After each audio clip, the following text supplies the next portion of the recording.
Hello नमस्कार, आपका स्वागत है आपके अपने चैनल पर। और इस सेशन में आज हम आपके लिए लेकर आए हैं मोस्ट इम्पोर्टेंट क्वेश्चंस।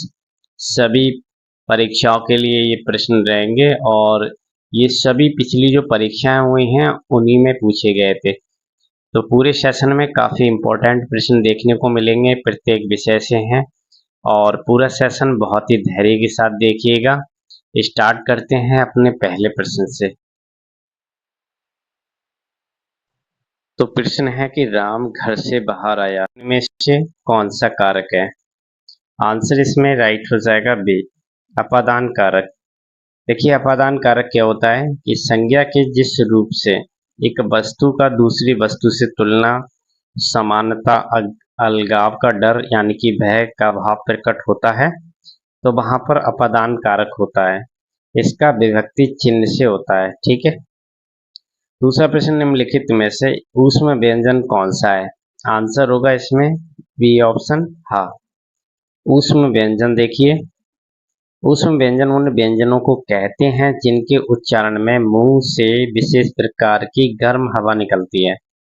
ऊष्म व्यंजन को ही संघर्षी व्यंजन कहा जाता है। तीसरा प्रश्न, पैर से सिर तक, इस वाक्यांश के लिए एक शब्द क्या है?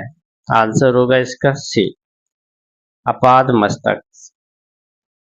चौथा प्रश्न, निम्नलिखित में से योगरूढ़ शब्द कौन सा है? आंसर होगा इसका डी, चक्रपाणी। पांचवा प्रश्न, जिस सामाजिक शब्द में पूर्व पद और उत्तर पद गौण होते हैं और कोई तीसरा पद प्रधान होता है तो वहां समास होता है। आंसर होगा ऑप्शन नंबर ए, बहुब्रीहि समास। देखिए बहुब्रीहि समास क्या होता है कि पूर्व पद और उत्तर पद गौड़ तथा तीसरा जो पद होता है वो प्रधान होता है। जैसे पीत वस्त्र धारण करने वाले अर्थात श्री कृष्ण। तो उसी प्रकार से कर्म धारय समास, इसका भी उदाहरण दिया गया है। तत्पुरुष समास, इसका भी उदाहरण दिया गया है। नेक्स्ट क्वेश्चन, विद्यार्थी शब्द का सही संधि विच्छेद बताएंगे कौन सा है?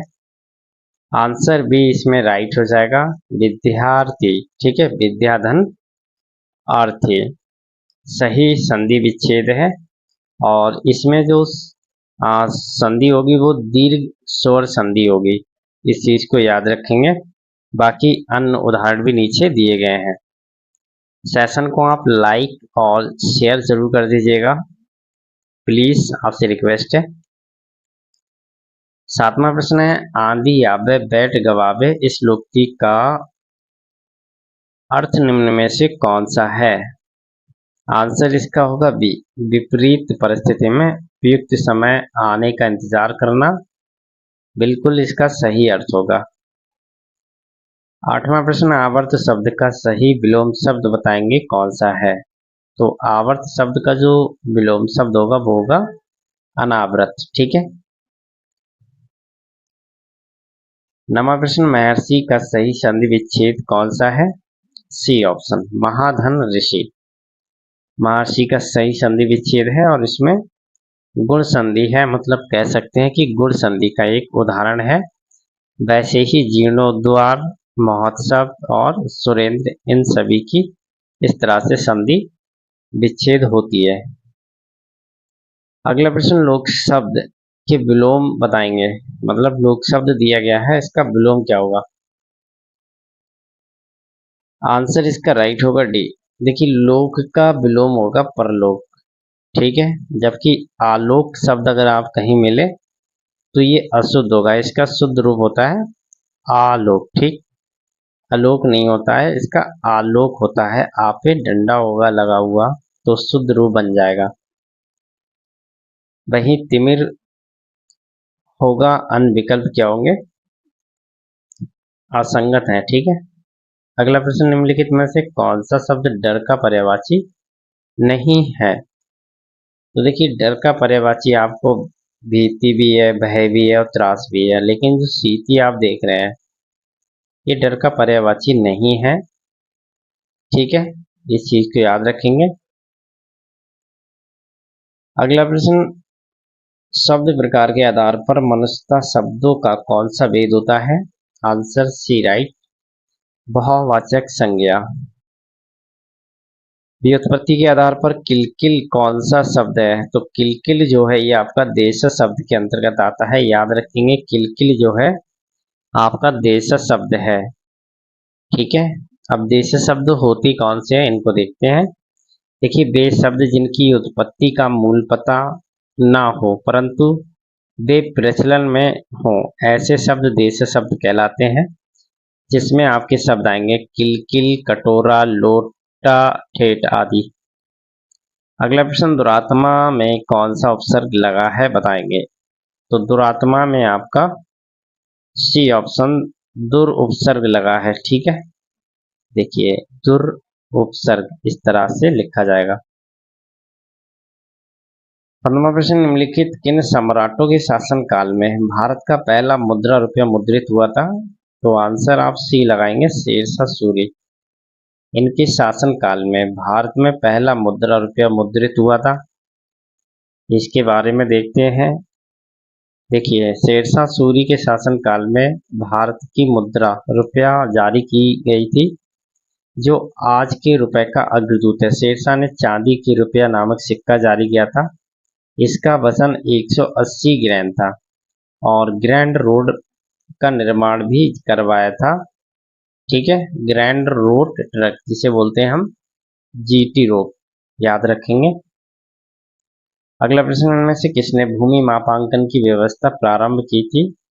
तो ये नाम आता है शेरशाह सूरी के नाम। इन्होंने भूमि मापांकन की व्यवस्था को शुरू किया था। भारत में काजू का प्रथम परिचय किन लोगों द्वारा कराया गया था? तो सबसे पहले पुर्तगालियों ने भारत में आकर काजू के बारे में बताया था, काजू के बारे में परिचय दिया था। वहीं पर देखिए, जो पुर्तगाली आए थे तो उन्होंने तंबाकू, मूंगफली, आलू, मिर्च, मटर, शकरकंद, चीकू, काजू, अमरूद, पाइनएप्पल ये सभी भारत में लेके आए थे और इनके बारे में इन्हें जानकारी दी गई। अगला प्रश्न, बाल विवाह अवरोध अधिनियम 1929 को निम्नलिखित में से अन्य किस नाम से जाना जाता है? इसको वही शारदा अधिनियम के नाम से भी जाना जाता है। ठीक है, बाल विवाह अवरोध अधिनियम 1929, तो इसको शारदा अधिनियम के नाम से तो जाना ही जाता है। इसके तहत देखिए, लड़कियों की जो उम्र थी वो 18 वर्ष और लड़कों की उम्र 21 वर्ष कर दी गई है अभी वर्तमान में। अगला प्रश्न, भारत में राजनीतिक सुधारों के लिए आंदोलन शुरू करने वाले भारतीय नेता थे? आंसर इसका बी होगा, राजा राममोहन राय। अगला प्रश्न, 1815 में राममोहन राय ने एक नई धार्मिक संस्था की स्थापना की जिसे खालिस्तान सभा कहा जाता है, जिसे बाद में ब्रह्म समाज के नाम से भी जाना जाता है। देखिए इसमें आत्मीय 1815 ईस्वी में राजा राममोहन राय ने आत्मीय सभा नामक एक धार्मिक संस्था की स्थापना की। 20 अगस्त 1828 ईस्वी में इस सभा की स्थापना की गई जो आगे चलकर ब्रह्म समाज के नाम से जाना गया। ये धार्मिक संस्था तर्कवाद एवं भेदों के दर्शन पर आधारित है। अगला प्रश्न, ब्रिटिश भारत सरकार ने बंगाल के विभाजन लागू करने के निर्णय की घोषणा कब की थी?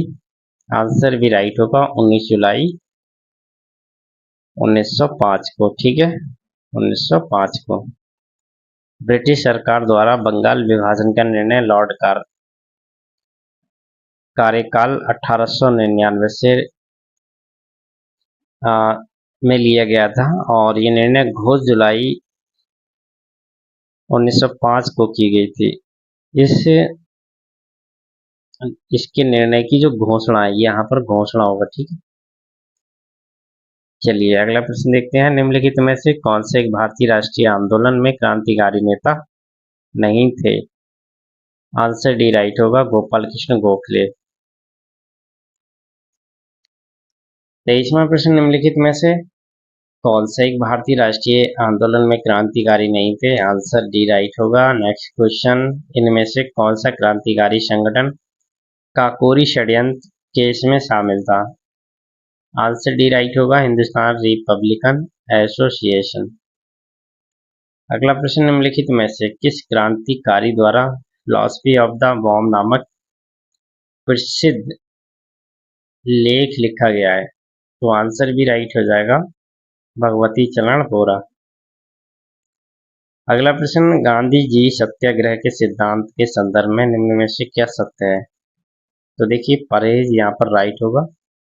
गांधी जी के सत्याग्रह सिद्धांत के अनुसार सत्याग्रह का उद्देश्य को पराजित करना नहीं है, बल्कि उसका हृदय परिवर्तन और किसी का प्रतिकार न करना शामिल है, लेकिन परहेज इसमें शामिल नहीं है। आविष्कारों के विचार के लिए भारतीय संविधान के किस देश से संदर्भ लिया गया है?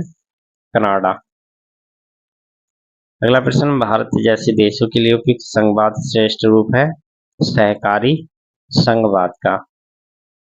निम्नलिखित में से कौन सा सार्वजनिक क्षेत्र उपक्रम संसद के तहत एक विशेष कानून पारित करके स्थापित किया गया था? संवैधानिक निगम। हाँ, निगम, वैधानिक निगम। अगला प्रश्न, भारत सरकार का प्रथम विधि अधिकारी बताएंगे, कौन सा होता है? C option, attorney general of India. अगला प्रश्न, निम्नलिखित में से कौन सी एक संस्था देश वर्तमान नियमों में परिवर्तन कर सकती है? डी ऑप्शन, संसद। अगला प्रश्न, पृथ्वी पथ पर सूर्य की परिक्रमा करती है? अंडाकार। देखिए यहाँ पर जॉनसन केलर 1971 से 30 ने सर्वप्रथम स्पष्ट किया था कि चारों ओर चक्कर लगाने वाले ग्रह पृथ्वी, शुक्र, मंगल, बुध, बृहस्पति, शनि, वरुण का पथ दीर्घवृत्तीय और अंडाकार यानी कि इलिप्टिकल होता है। 33वां प्रश्न, ग्रेट बैरियर रीफ एक है? तो ये है आपका प्रवाल रचना। अगला प्रश्न, में से किस महाद्वीप में सवाना घास के मैदान नहीं है? यूरोप महाद्वीप में सवाना घास के मैदान नहीं है। ठीक है। अगला प्रश्न, निम्न में से किसे हिंद महासागर के सबसे गहरे बिंदु के रूप में जाना जाता है? तो ये है आपका सुंडा ट्रेंच। अगला प्रश्न, कौन सी नदी पूर्वी चीन सागर में बहती है? आंसर डी राइट होगा, यांगसी नदी। अगला प्रश्न, निम्नलिखित में से किस देश की समुद्री सीमा भूमध्य सागर पर नहीं है? आंसर सी राइट होगा, बेल्जियम। नेक्स्ट क्वेश्चन, थटकेकड़ पक्षी अभ्यारण्य कहाँ स्थित है? आंसर ए राइट होगा, केरल राज्य में। अगला प्रश्न, अलाई दरवाजा किस विश्व विरासत स्थल में है? C option, Qutub Minar. अगला प्रश्न, निम्नलिखित में से किसके परिणाम स्वरूप पानी की गुणवत्ता में गिरावट आई है? तो ए ऑप्शन राइट हो जाएगा, गंदे पानी का सही से निपटान न करना। 41वां प्रश्न, अंतरराष्ट्रीय में भेजा गया भारत का पहला अंतरिक्ष उपग्रह बताएंगे, कौन सा है? तो ये था आर्यभट्ट। ठीक है, भारत का अंतरिक्ष में प्रक्षेपित प्रथम उपग्रह आर्यभट्ट है। इसका प्रक्षेपण तत्कालीन सोवियत संघ के कापुस्तिन यार प्रक्षेपण केंद्र कोसमोस 3M प्रक्षेपण यान द्वारा 19 अप्रैल 1975 को किया गया था। अगला प्रश्न, श्रमिक दिवस बताते हैं कब मनाया जाता है? तो 1 मई को मनाया जाता है श्रमिक दिवस। उत्तर प्रदेश के पहले मुख्यमंत्री गोविंद वल्लभ पंत को किस वर्ष भारत रत्न से सम्मानित किया गया? वर्ष 1957 में। अंतर्राष्ट्रीय ओलंपिक समिति का मुख्यालय बताएंगे कहाँ पर है? तो ये आपका है स्विट्जरलैंड में। जापान को होन्शु नामक द्वीप किसके लिए प्रसिद्ध है? तो ये है आपके तेल के लिए। जापान। अगला प्रश्न, दक्षिण भारत का माल्यावाड़ क्षेत्र में किस वर्ष मोपला विद्रोह हुआ था? वर्ष 1921 में। भारत के थार रेगिस्तान में स्थित कच्छ का भारत के निम्नलिखित में से किस राज्य में अवस्थित है? गुजरात राज्य में। अगला प्रश्न, निम्न में से कौन सी बागान फसल नहीं है? मोटा अनाज। प्रदूषण नियंत्रण के लिए देश का शीर्ष संगठन बताएंगे, कौन सा है? केंद्रीय प्रदूषण नियंत्रण बोर्ड। निम्न संबंधी सबसे बड़ा संस्था है? इस संस्था का गठन 22 सितंबर 1974 को किया गया। 50वां प्रश्न, जब कोई राज्य राष्ट्रपति के शासन के अंतर्गत होता है तब उस राज्य का बजट कौन पारित करता है? आंसर सी होगा, संसद। तो सेशन को यहीं फिनिश करेंगे और आगे ऐसे ही लगातार प्रश्नों को देखने के लिए चैनल पर आप नए हैं सब्सक्राइब करके रखिए, वीडियो को ज़्यादा से ज़्यादा शेयर करिए। Thank you.